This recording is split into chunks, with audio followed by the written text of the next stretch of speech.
नमस्कार दोस्तों, ज्ञान की गंगा पर आपका बहुत बहुत स्वागत है। यदि आप हमारे चैनल पर पहली बार जुड़े हैं तो चैनल को तुरंत सब्सक्राइब कर लीजिए। आलसी करना बहुत ही खतरनाक होता है। चलिए इसे गौतम बुद्ध के कहानी के जरिए सुनते हैं। गौतम बुद्ध अपने ध्यान में बैठे थे कि वहां पर एक आदमी आया। ये आदमी अपने आलसीपन से बहुत ज्यादा परेशान था। आलसी आदमी गौतम बुद्ध से बोला, महात्मा जी मेरी मदद कीजिए, मैं अपने आलस्य से बहुत ज्यादा परेशान हूँ। आप ही कोई उपाय बताइए जिससे मैं आलसीपन से छुटकारा पा सकूं।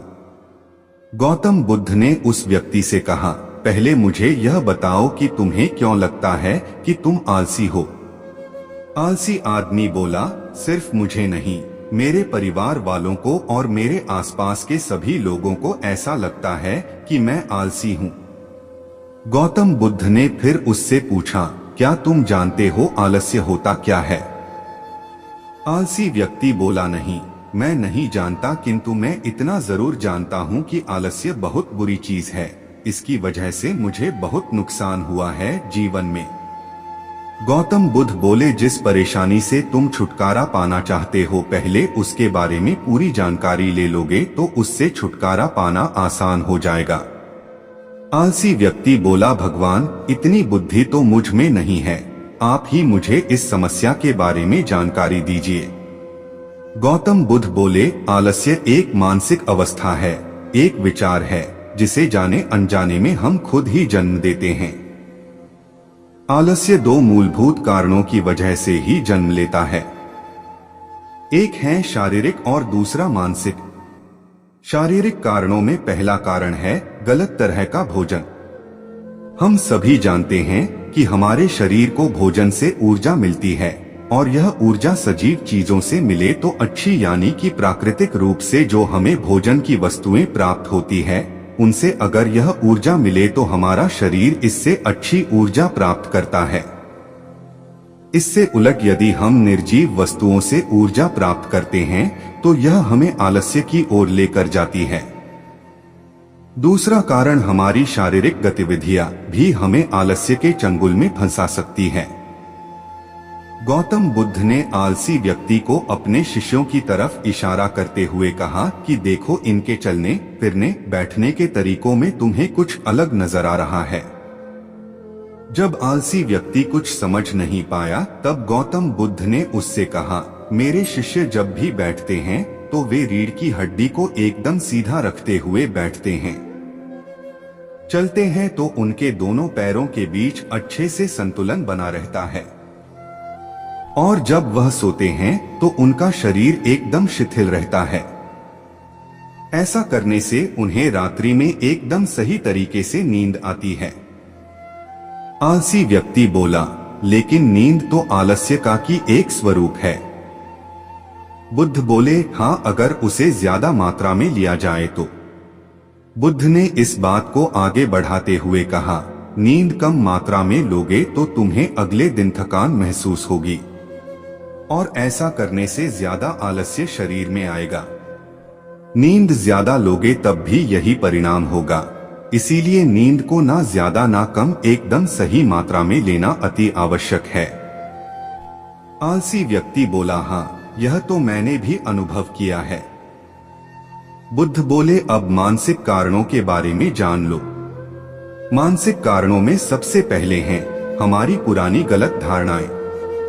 अक्सर ऐसा होता है कि हम पहले जिन कामों में असफल हो चुके हैं, हमारे अंदर ऐसी भावनाएं बन जाती हैं कि हम उस काम में हमेशा असफल होते रहेंगे, जिस वजह से हमें उस काम को करने में आलस आता है। ऐसी धारणाओं से छुटकारा पाने का एकमात्र उपाय यह है कि हमें अपने मन को यह समझाना चाहिए कि पिछली बार हम जब उस काम में असफल हुए थे तो हम उसके बारे में जितना जानते थे, अब हम उस काम के बारे में उससे ज्यादा जानते हैं, क्योंकि असफल होने के बाद हम उससे काफी कुछ सीखे भी हैं। बुद्ध बोले, दूसरा कारण है आलसी और कामचोर लोगों की संगत। कई बार ऐसा होता है कि हम आलसी नहीं होते, मगर जिनके साथ हम रहते हैं हम उन जैसे बनने लगते हैं। इससे छुटकारा पाने का उपाय बहुत सरल है। कामचोर और आलसी व्यक्तियों से दूर रहो। ऐसे व्यक्तियों की संगत में रहो जो अपने काम को बड़ी लगन से करते हैं और तुम्हें कुछ सिखा पाए। गौतम बुद्ध ने तीसरा कारण बताते हुए कहा, यह कारण आलस्य के लिए सबसे बड़ा कारण है, काम को कल पर टालते रहना। यह कारण इतना शक्तिशाली है कि किसी भी व्यक्ति को बर्बाद कर सकता है। इससे बचने का सबसे आसान उपाय यह है कि जो काम जितनी जल्दी संभव हो उतनी जल्दी कर दिया जाए। गौतम बुद्ध ने आलसी व्यक्ति से एक सवाल पूछा, मान लो तुम किसी रेगिस्तान में फंस गए हो और तुम्हें प्यास लगी है, तो तुम क्या करोगे? आलसी व्यक्ति बोला, मैं जल्दी ही रेगिस्तान के आसपास कोई गांव की तलाश करूंगा या ऐसी जगह की तलाश करूंगा जहां पर मुझे पानी मिल सके। गौतम बुद्ध बोले, अगर तुम्हें काफी देर ढूंढने पर भी पानी ना मिले तब तुम क्या करोगे? आलसी व्यक्ति बोला, मैं तब भी अपनी तलाश जारी रखूंगा, क्योंकि ऐसी परिस्थिति में मेरे पास कोई और दूसरा विकल्प तो होगा ही नहीं।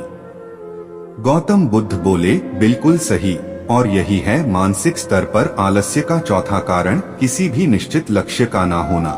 यह भी आलस की ओर लेकर जाता है।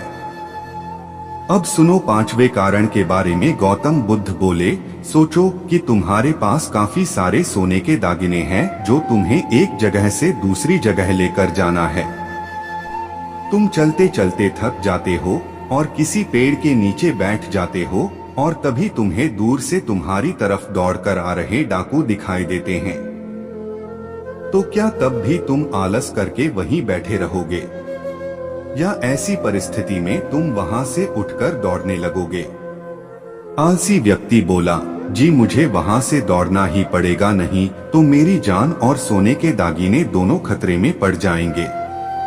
बुद्ध बोले, यानी कि तुम्हारे पास एक ठोस वजह होगी दौड़ने के लिए। यही है आलस्य का पांचवा कारण, किसी भी काम के लिए ठोस वजह का ना होना। आलसी व्यक्ति महात्मा बुद्ध की बातों से संतुष्ट हुआ। वह बोला, महात्मा जी, मैं अब आलस्य के बारे में सब कुछ जान चुका हूँ और अब मैं इन सभी कारणों पर काम करूँगा और अपने आलस्य को दूर भगा दूंगा। दोस्तों, आशा करता हूँ गौतम बुद्ध और आलसी व्यक्ति की कहानी आपको अच्छी लगी होगी और इसे पढ़ने के बाद अब आप कभी भी जीवन में आलस नहीं करेंगे।